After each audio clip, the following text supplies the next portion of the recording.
وَلَقَدْ يَسَّرْنَا الْقُرْآنَ لِلذِّكْرِ فَهَلْ مِن مُّدَّكِرٍ نحمدہ ونصلی علی رسولہ الکریم اما بعد اعوذ باللہ من الشیطان الرجیم بسم اللہ الرحمن الرحیم وَإِلَىٰ مَدْيَنَ أَخَاهُمْ شُعَيْبًا قَالَ يَا قَوْمِ اعْبُدُوا اللَّهَ مَا لَكُم مِّنْ إِلَٰهٍ غَيْرُهُ وَلَا تَنْقُصُوا الْمِكْيَالَ وَالْمِيزَانَ صدق اللہ العظیم رب اشرح لی صدری ویسر لی امری واحلل عقدۃ من لسانی یفقہوا قولی۔ سورہ ہود جو ہے اس کی تلاوت چل رہی ہے، یہ آیت نمبر 84 ہے جہاں ہم نے شروع کیا ہے۔ اللہ فرما رہے ہیں کہ وَإِلَىٰ مَدْيَنَ أَخَاهُمْ شُعَيْبًا کہ مدین کی طرف ہم نے ان کے بھائی شعیب علیہ السلام کو بھیجا۔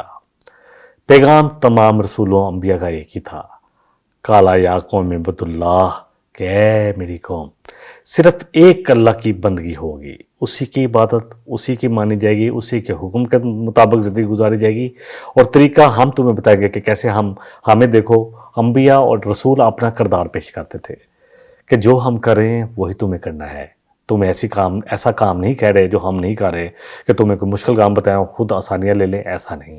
ایک اللہ کی عبادت، اللہ کے علاوہ کوئی الہ نہیں، کوئی فریاد سننے والا نہیں، کسی کے پاس خزانے نہیں، کوئی اولاد نہیں دے سکتا، کوئی رزق نہیں دے سکتا، کوئی کسی کو صحت نہیں دے سکتا جب تک کہ اللہ نہ چاہے۔ ہاں دنیا والے اسباب تو اختیار کرنے ہیں، لازم بات ہے کہ اولاد کے لیے نکاح اور شوہر بیوی کا تعلق جو ہے یہ بھی اسی طرح اہم ہے، اور اسی طرح رزق کے لیے اپنی کوشش کرنا، دکان، جو بھی آپ نے کرنا ہے وہ کرنا ہے، لیکن ملے گا وہی جو اللہ چاہے گا، یہ کامل یقین ہے۔ عبادت میں سب کچھ آ جاتا ہے۔ مَا لَكُم مِّنْ إِلَٰهٍ غَيْرُهُ اور اللہ کے سوا کوئی الہ نہیں۔ وَلَا تَنْقُصُوا الْمِكْيَالَ وَالْمِيزَانَ اور دیکھو ماپ اور تول میں کمی بیشی نہ کیا کرو۔ نقصہ کہتے ہیں جس چیز کو کم کرنا، نقصان بھی اسی سے ہے۔ نقصان میں کیا ہوتا ہے کہ مال کم ہوتا ہے یا کچھ نقصان ہوتا ہے تو کمی آتی ہے۔ مکیال جو ہے یہ جو آلہ جس سے ہم کپڑا ماپتے ہیں اس کے لیے آتا ہے، جیسے گز اور اب میٹر ہے۔ والمیزان اور میزان جو ہے وزن کے لیے آتا ہے، یعنی تخریق جو ہم جس سے تولتے ہیں۔ سب سے پہلے بنیادی دعوت کا حکم توحید کا، اس کے بعد پھر کہا کہ اللہ کی بندگی ہی صرف کی جائے گی۔ دعوت کا آغاز عقیدے سے کیا، عقیدے کی اصلاح ہو جائے کہ سب کچھ اللہ سے ہوتا ہے، کسی سے نہیں ہوتا۔ ان کا جرم تھا کہ یہ ماپ اور تول میں کمی کرتے تھے۔ مسلمان قوم تھے، شرک آ گیا۔ شرک جو ہے انسان کے اندر ایسے سریت کر جاتا ہے کہ اس کو پتہ بھی نہیں ہوتا۔ خطرناک ترین شرک جو ہے وہ اپنے نفس جو ہے وہ اللہ کے مقابلے میں یا اللہ کے احکامات کے مقابلے میں آ جائے تو وہ بن جاتا ہے، جس کے بارے میں اللہ سبحانہ وتعالیٰ نے 2 جگہ ہمیں تنبیہ کی ہے قرآن میں۔ سورہ فرقان آیت نمبر جو ہے سورہ نمبر 25 ہے، آیت 43 ہے، اور اسی طرح سورہ جاسیہ سورہ نمبر 45 ہے، آیت 23 ہے۔ ارأیت من اتخذ الہہ ہواہ اے نبی رحمت صلی اللہ علیہ وسلم کیا آپ نے اس شخص کو دیکھا جس نے اپنے نفس کو ہی اپنا الہ بنا لیا کہ جو نفس چاہے گا میرا، اللہ اکبر، جو آج سلوگن دیا جا رہا ہے کہ میرا جسم میری مرضی، میری مرضی، بس میں اپنی مرضی کے مطابق چلوں گا کہ میں اس جسم سے وہی کام لوں گا، اس دماغ سے، اس آنکھوں سے جو میرا دل چاہے گا۔ اللہ پوچھ رہے ہیں ارأیت من اتخذ الہہ ہواہ افانت تکون علیہ وکیلا تو کیا آپ کل اس شخص کی سفارش کریں گے؟ نبی صلی اللہ علیہ وسلم کتنی ڈانٹ ہے سورہ جاسیہ میں کہ کیا آپ نے اس شخص کو دیکھا جس نے اپنے نفس کو اپنے الہ بنا لیا؟ تو اللہ نے تمام علم کے باوجود، جتنا بھی علم رکھ لیں، چاہے PhD کی ہوں، چاہے جتنی مرضی اسلامیات بھی پڑھی ہو، لیکن جب نفس آگے آ گیا نا، اللہ اکبر، تو اللہ اس کو بھٹکا دے گا۔ تو پھر جس کو اللہ بھٹکا دے اس کو کون ہدایت دے سکتا ہے؟ میں نے حوالے اس لیے دیے ہیں کہ اپنی آنکھوں سے جا کر ترجمہ پڑھیں تاکہ سمجھ میں آئے کہ جو ہمارے سلوگن ہیں کہ ہماری خوشی ہے ہم جس طرح مرضی منائیں۔ شعیب علیہ السلام کا جو واقعہ ہے اس میں ہمیں بہت کچھ سمجھ آئے گی، کیونکہ یہ مسلمان بگڑی ہوئی قوم جس طرح آج ہم ہیں، ناپ تول میں بے ایمانی، کاروبار میں دھوکے، نوکری کرنے والا اپنا پورا ٹائم نوکری نہیں کرتا بلکہ ضائع کرتا ہے، اور جو نوکری کروا رہا ہے وہ اس کو پوری اجرت نہیں دیتا. سب کچھ آ جائے گا انشاءاللہ. اس پر ہم کافی ڈیٹیل میں بات کریں گے کیونکہ یہ ہمارے معاشرے کے مطابق ہے اور اسی کو ہم نے سدھارنا ہے کہ ہم کیا کر رہے ہیں. بہرحال بگڑی ہوئی قوم تھی اور شرک اور تجارت ملوث تھی، اور تجارت میں دھوکہ دہی، معاشی ظلم، معاشرتی بھی ظلم تھا، معاشی بھی تھا، استحصال بھی تھا، لوگوں کے حق نہیں مل رہے تھے. دیکھیں جب ناپ تول میں کمی ہو تو آپ نے کسی کا حق مار لیا نا. آپ نے اس سے پیسے لیے 1 کلو اس کو دے دیا، 3 اس کو جو ہے آپ نے 750 یا 800 گرام دے دیا تو آپ نے تو 1000 گرام کے پیسے لیے تھے، تو حق ناانصافی تو ہوئی. اللہ اکبر. انی اراکم بخیر، میں تمہیں دیکھتا ہوں اچھی حالت میں. اللہ نے اتنا دیا ہوا ہے. مدین بڑا ترقی یافتہ ملک تھا اس زمانے کا. واضح کرتا ہے کہ معاشی بددیانتی بہت بڑا، کہ تمہیں دیکھتا ہوں سب کچھ تو ہے. اور یہ آیت یہ بھی واضح کرتی ہے کہ معیشت جو ہے اس میں جب بگاڑ آتا ہے تو یہ بڑا اخلاقی اور دینی دونوں کو بگاڑ دیتا ہے. اخلاق کو بگاڑ دیتا ہے، اخلاقی جرم بھی ہے اور دینی بھی ہے. قوم پر قحط یا تنگی نہیں تھی، گناہ غربت کی وجہ سے نہیں ہو رہا تھا کہ جی کیا کرے اس کے بغیر گزارا نہیں ہو رہا، تب بھی نہیں کرنا. انشاءاللہ اس پر ہم ڈیٹیل میں بات کریں گے کہ جب ہم اللہ کی طرف آتے تو اللہ کی مدد پھر کیسے آتی ہے. بلکہ لالچ کی وجہ سے تھا. بہرحال یہ وجہ نہیں تھی کہ خدا نہ سکے جی اب بھوکے مارے ہیں تو کچھ نہ کچھ کر لیں، جیسے اللہ اکبر مردار بھی حلال ہو جاتا ہے جب انسان نے جان بچانی ہے، تو ایسا کوئی مسئلہ نہیں تھا. اور لوگ خوشحالی کے باوجود ظلم کی راہ اپنائے ہوئے تھے.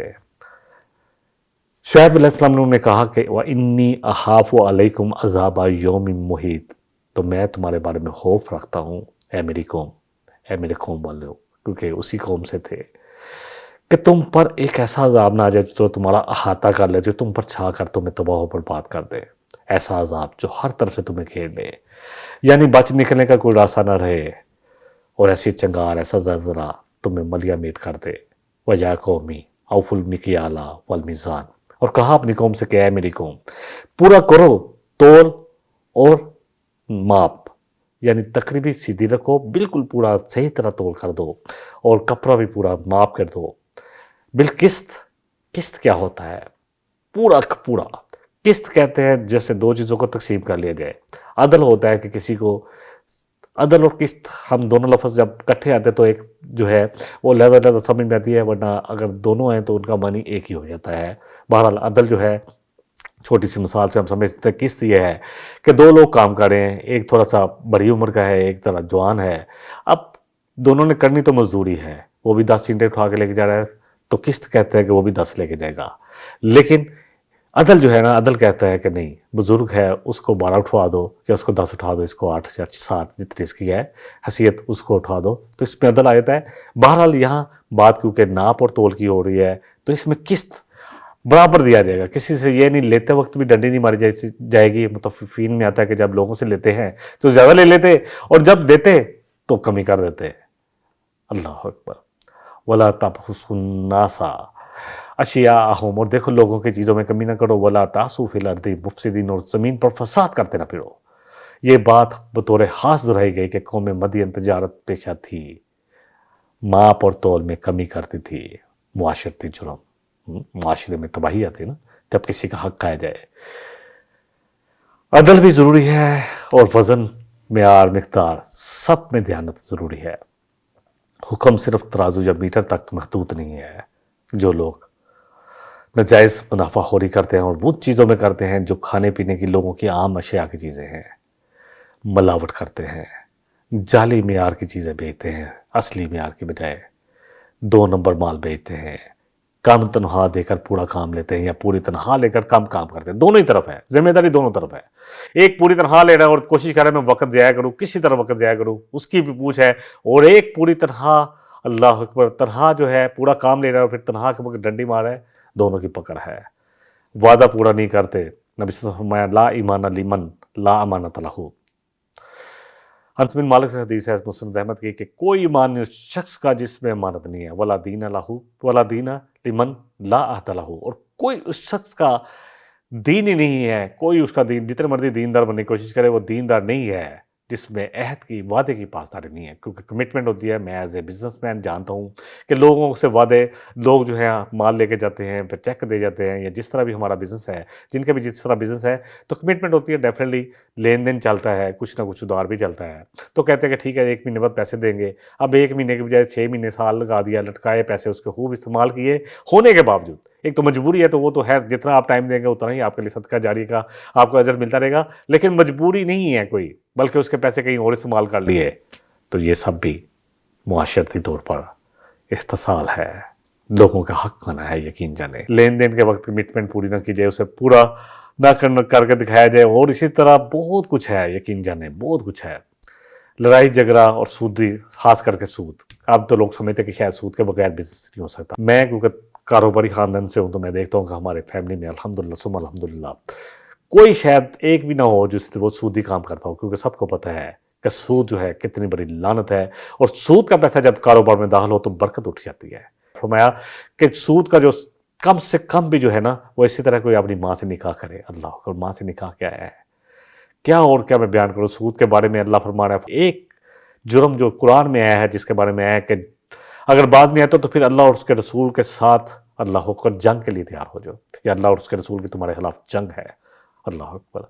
تو سودی کاروبار کرنا ہے، ذخیرہ اندوزی، اللہ اکبر، جو لوگوں کے استعمال کی، عام استعمال کی چیزیں اس لیے روک لی جائے کہ لوگوں کو اس کو جب اس میں شارٹیج پیدا ہوگی، مصنوعی شارٹیج پیدا کر کے اس کو مہنگے داموں میں بیچا جائے۔ چینی، مرچیں، کتنی چیزیں ہیں جس میں یہ سب کچھ ہمارے اناج میں آج کل ہو کچھ ہوتا ہے۔ آن لائن تجارت جو ہے اس میں جھوٹے اشتہارات، دکھانا کچھ بیچنا کچھ، رشوت کے بغیر کوئی کام نہیں ہوتا۔ اللہ اکبر۔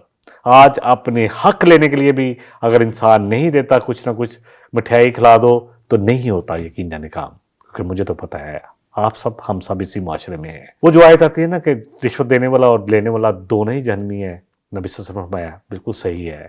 قرآن کہتا ہے کہ رشوت کا جو کیا، رشوت قرآن نے کلیئر کیا کہ رشوت کیا ہے۔ سورہ البقرہ کی آیت نمبر 186 یا 187 ہے، جس میں اللہ کہہ رہے ہیں کہ اپنے مال حکام تک اس لیے نہ پہنچاؤ تاکہ لوگوں کا حق لے لو، یعنی اس لیے کہ تمہیں حق مل جائے اور لوگوں کا حق تم لے لو، تو یہ تو رشوت ہے۔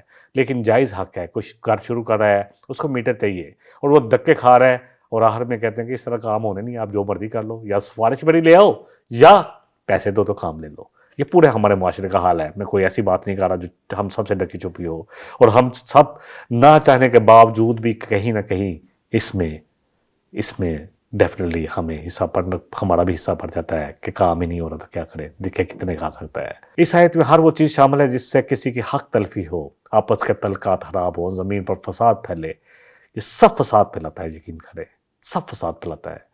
معاشرے سے اعتبار اٹھ جاتا ہے، بے ایمانی عام ہو جاتی ہے، اور اس سے کیا ہوتا ہے، معاشرے میں بگاڑ آتا ہے، شرم و حیا ختم ہونی شروع ہو جاتی ہے۔ اللہ کرے ہمیں سمجھ میں آئے۔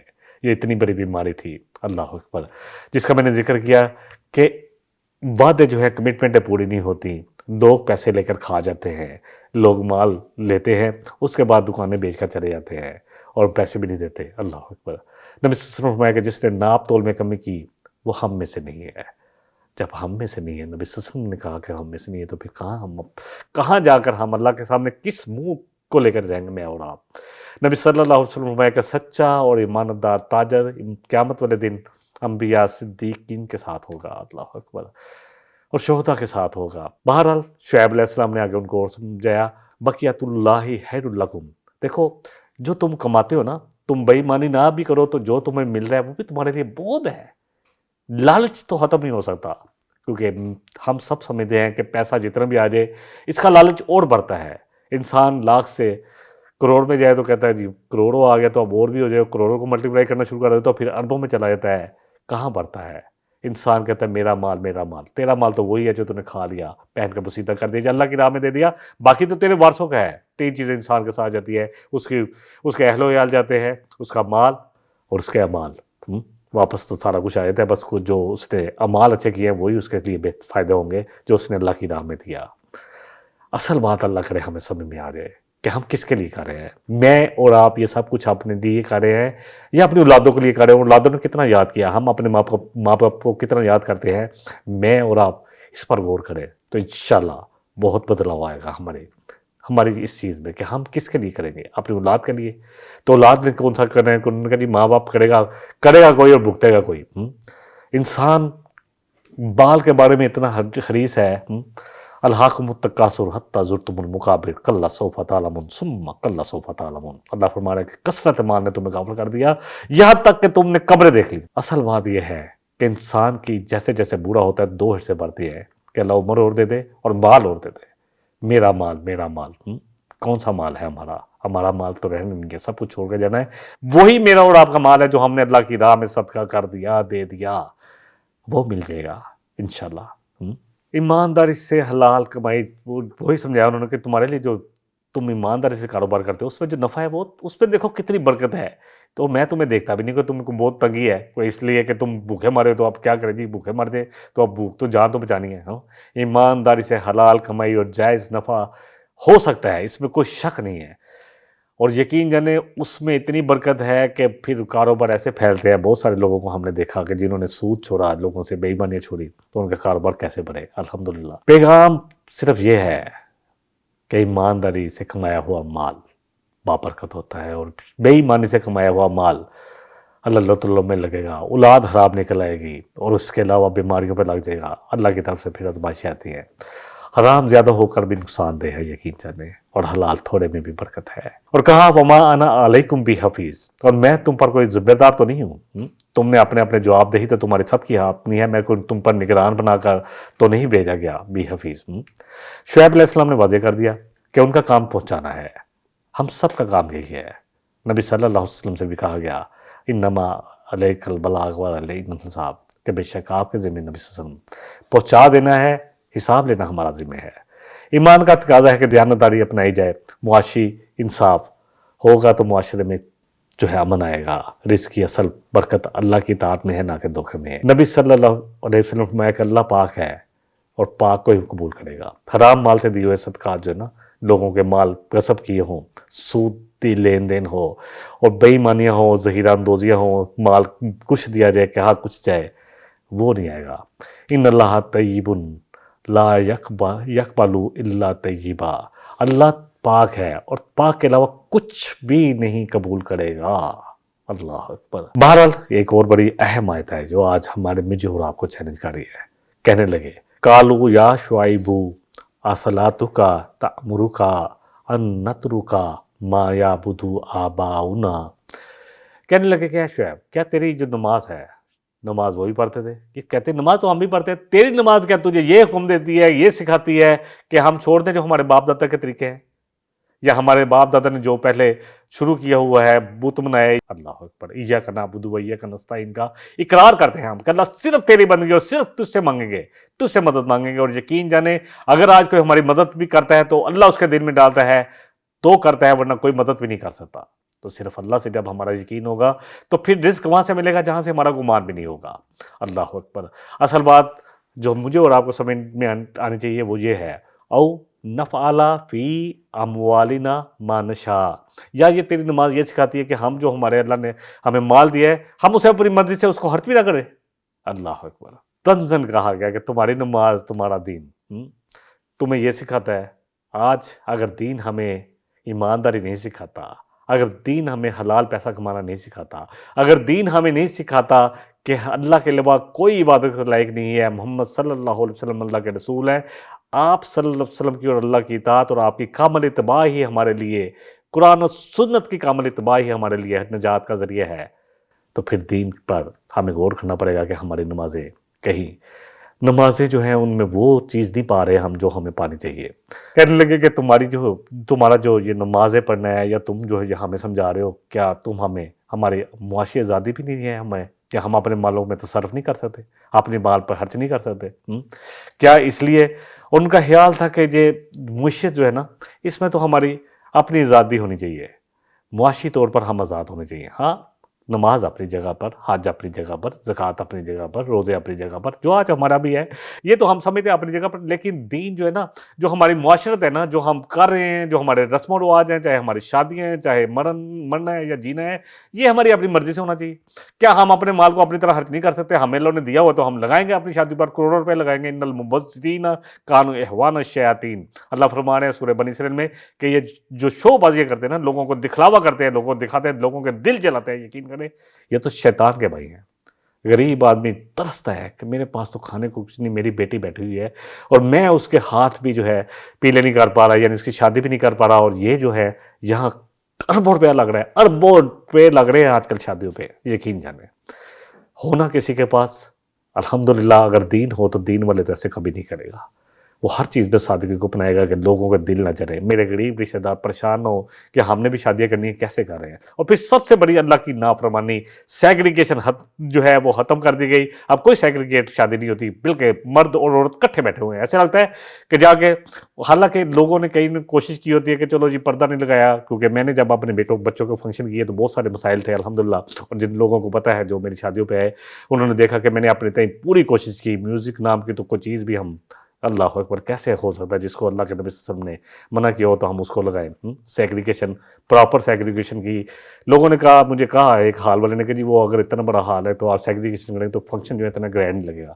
میں نے کہا جی مجھے گرینڈ نہیں چاہیے، مجھے جو اللہ کا حکم ہے وہ چاہیے، الحمدللہ ثم الحمدللہ۔ اور پھر ہم دیکھتے ہیں کہ شادیوں میں مزہ بھی آ رہا ہوتا ہے، یقین جانے جہاں پر میوزک نہیں بول رہا ہوتا، لوگ آپس میں کوئی ملتے ہیں، کافی دیر کے بعد رشتہ دار ملتے ہیں، کوئی آپس میں ایک دوسرے کا احوال جانتے ہیں، کوئی ایک دوسرے کا حال احوال پوچھتے رہتے ہیں، اور پھر ایک دوسرے کے بارے میں کوئی بات بھی کر لیتے ہیں، ورنہ اتنا تیز میوزک ہوتا ہے کہ کان پڑی آواز بھی نظر نہ آئے، اوپر سے ڈرون چل رہے ہوتے ہیں۔ کیا ہم، یہ اسلام ہے؟ کیا ہم اپنے پیسے کو اپنی مرضی سے خرچ نہ کریں؟ وہ بھی یہی کہتے تھے شعیب علیہ السلام کی قوم۔ یہ معاشرت اور معیشت اور ہمارے رواج جو ہے نا، یہ ہمیں اپنی مرضی سے کرنے دی جائے، ان میں دین کو نہ لایا جائے۔ ہاں، نماز روزہ جو یہ جو ہے نا، اس کو جو ہے نماز کو صرف مسجد تک ہی رکھو، تو مسجد نماز تو ہو، اللہ کو تمہاری کیا نماز یہ سکھاتی ہے؟ شعیب علیہ السلام سے انہوں نے یہ کہا تھا۔ اللہ اکبر، آج ہم اپنے معاملات دیکھ لیں کہ کون سا معاملہ ہمارا صحیح چل رہا ہے۔ شادی بیاہ پر لوگ، حالانکہ ایک طرف عورتیں اور بندے بھی بیٹھے ہوتے ہیں، وہ بھی غلط ہے، لیکن چلو کسی نے یہ بھی کر لیا کہ چلو، لیکن کچھ آگے لوگ مرد جو ہے عورتوں میں اور عورتیں مرد میں بیٹھ دیتے ہیں۔ کیا اللہ رحم کرے، گھر میں بیٹھنے کے لیے ٹائم نہیں ہے تمہارے پاس کہ لوگوں کو دکھانا کہ تمہارے آپس میں بڑے تعلقات بڑے اچھے ہیں میاں بیوی کے یا تمہارے رشتہ داروں کے؟ اللہ اکبر۔ بہرحال انسان کا اخلاق، معاملات، کاروبار، سب پر نماز اثر انداز ہوتی ہے اگر نماز صحیح ہے، کیونکہ اللہ سبحانہ وتعالیٰ فرما رہے ہیں ان الصلاۃ تنہیٰ عن الفحشاء والمنکر، سورہ عنکبوت کی آیت نمبر 45، کہ نماز وہی ہے جو انسان کو فحاشی اور منکرات سے، جو اللہ کے منع کیے ہوئے کام ہیں، جو گناہ والے کام ہیں، ان سے روکے۔ اپنی نماز مجھے اور آپ کو چیک کرنی پڑے گی، یقین جانے۔ اگر نمازیں بھی پڑھ رہے ہیں، حج بھی کیے ہوئے ہیں، اور پھر اسی طرح اپنے مال کا تصرف اسی طرح کر رہے ہیں، اس کو شو بازی میں اڑا رہے ہیں، اور پھر اللہ کی وہ آیت یاد رکھ لے کہ کوئی غریب آدمی آ کر رشتہ دار مانگے تو اس بیچارہ لاکھ روپے مانگے تو ہم سے دیا نہ جائے، اور اربوں روپیہ شادیوں پہ لگا دے، تو پھر ہم کہاں جائیں گے؟ کس کو جواب، کس طرح اللہ کے سامنے کھڑے ہو پائیں گے؟ بہرحال کہنے لگے انک لانت الحلیم الرشید، ہاں تو ہی صرف ہم میں سے رہ گیا، ہاں بے شک تو ہی ہے جو حلم والا ہے اور تو ہی ہدایت یافتہ ہے، ہم تو سب جو ہے ایسے ہی ہیں۔ آج بھی کوئی بات کر کے دیکھ لے، یہی بات سنے گا، ہاں ہاں تو ہی بھائی ہدایت والا ہے، تجھے، ہاں ہمیں تو دین کا پتہ نہیں ہے، تجھے دین کا پتہ ہے، تو اب ماشاءاللہ بہت دین سمجھتا ہے نا، ایسی باتیں کرتے ہیں، سمجھاؤ تو الٹا یہ سننے کو ملتا ہے۔ اور یہ تو ہماری کیا اوقات ہے، ہم تو انبیاء کی جوتوں کی خاک بھی نہیں ہے، یقین جانے جتنی ان کی قربانی ہے۔